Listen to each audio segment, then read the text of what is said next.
Dune Awakening will be dead in less than 6 months, probably in 3 months, or maybe even less considering the current gaming market. And all these opinions are mine, but very objective because I don't have any interest by saying these things. My only interest is to play good games, and I want others to play good games as well. And I think only way to save this game is to rustify it. And let me explain. Rust has the perfect formula when it comes to survival PvP game, and it doesn't require any tweaking or changes. Their formula is just perfect. Bi-weekly wipes or weekly wipes or monthly wipes, and way they are streamlining blueprint system and all that. If this game can do that, and it has big potential, Dune has big potential to rustify their game.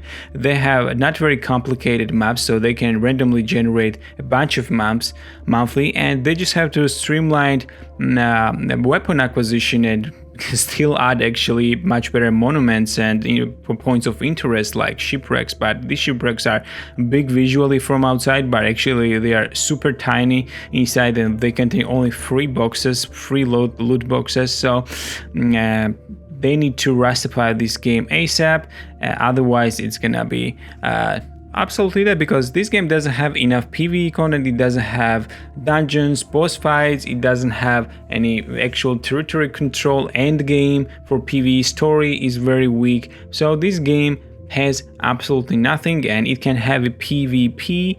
Obviously a lot of tweaks and changes need to be done with swords and stunning and abilities, but this is gonna be very complicated. They are basically digging their own grave with these abilities and making game very role-playing like. It's like RPG in a not MMO world with survival elements. It's a lot of mess, so it can't really be PvP like Rust. So they made exact same mistakes like once human did.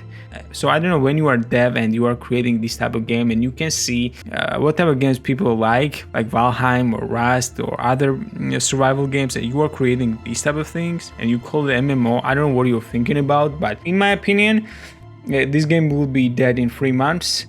If it's gonna survive 6 months, I'll be really surprised, but it won't, because nobody will play endgame and nobody will replay story because it's meaningless and you don't want to grind again and again.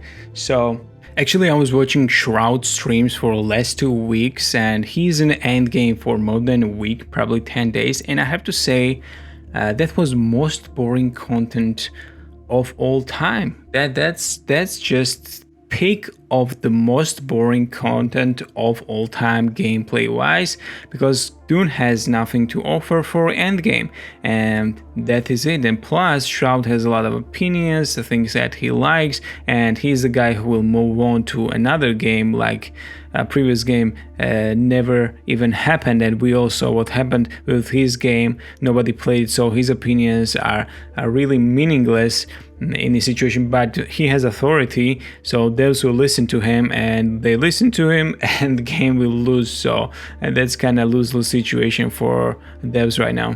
For those who don't know what Dune's endgame is, let me quickly explain. Once you get this ornithopter, you can basically move out of the main map, which is Hagabassin, and you have small little locations like shipwrecks and some story missions and this and that off world, and you also have Kharkov village and Hurricane, which are these hubs, basically very empty, very meaningless. Again, they were just very simple traders, and you just have to go there just for some reason to pick up new missions and just to progress through the story and to get some level 2 mastery and this and that. Not very interesting. And you can also go to Deep Desert. Deep Desert is really large. It's 80 sectors, 80 times bigger than your Hagabassin map, but it's very empty. Basically it's only for farming spice. You can build there and you can have a PvP there as well if you will ever manage to find anyone. And it holds 10 times more players than Hagabassin, but 10 times more players means 500, 600 players. But since a map is so huge, it doesn't feel like MMO at all. Map is gigantuous and absolutely meaningless as well. And once you go there to deep desert, you basically farm spice and do some other missions for your faction, which is Hurricane or Atreides. And basically, once every week, you get by doing these missions for spice and stuff, you get voting power, and you vote basically for weekly bonus, whichever you like. Some bonus 75% of faster recycling or some better guns or something, only for your faction. Now, point is, that's all. So game expects you to go there on endless map, farm spice, farm some very expensive resources, create some craft expensive resources and give it to the NPCs, get points for voting, and that's it. That's the end game. I mean, we all loved big time on New World, how much it sucked and how this and that, but do you remember what the New World's end game was? It was actual wars, actual defending cities from NPCs. It was actual 50 on 50 wars with rivaling clan. It was actual MMO, and servers could hold 2,000 people at the same time. That's not a joke. That was different type of thing completely. Dune Awakening is not MMO. This is completely joke and extremely boring game. Extremely. There's no PvP there's no PvP arenas, there's no PvP here, there's no raids, nothing basically. Oh, you can raid, but guess what? You have 5-minute window after storm to raid base, and when you can just build endless honeycombs in this game and gigantuous bases, in 5 minutes you can't do anything. So it's basically a troll. You cannot really raid any big base. It makes no sense. A small base you don't want to raid because they're not gonna have any loot in there. So these games and the game content is absolutely meaningless and super boring.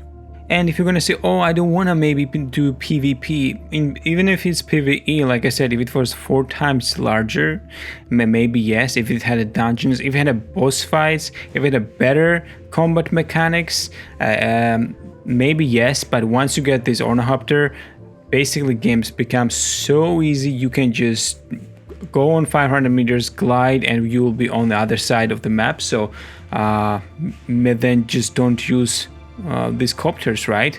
But you have to use them. So map should be at least 4 times bigger and with a lot more content if you are doing any PvE. They did announce some DLCs, a few DLCs. They come out, I think in total 3 DLCs, but I don't know if it's gonna be extensions of a Hagabasin or story expansions, or it's gonna be just off-world little snippets of the map. One way or another, I think only way these type of a game would work will be if Hagabasin was like 4 times larger, and I don't know, it had, okay, they have big IP, so they have to make story around it, so but nobody cares about story. I think this game reminds me of Once Human most of all, and Once Human made huge mistakes. That game had huge potential, and right now they are just, Once Human is dead completely, and right now they are just adding Walmart version of Rust that nobody will play. That's just funny. The same thing will happen to this game. This game will be done in 3 months and nobody will care about expansions just because it's just super boring. Hagabasin doesn't work with story, nobody cares about it, no PvP, no PvP arenas, no basically only 2 factions, guilds doesn't matter, no meaningful PvP sections anymore, shipwrecks doesn't have any meaningful loot, shipwrecks are very small. It's just a joke. I mean, so let me know what you think in the comments, but I think that's it. Thanks for watching, as always. See you later.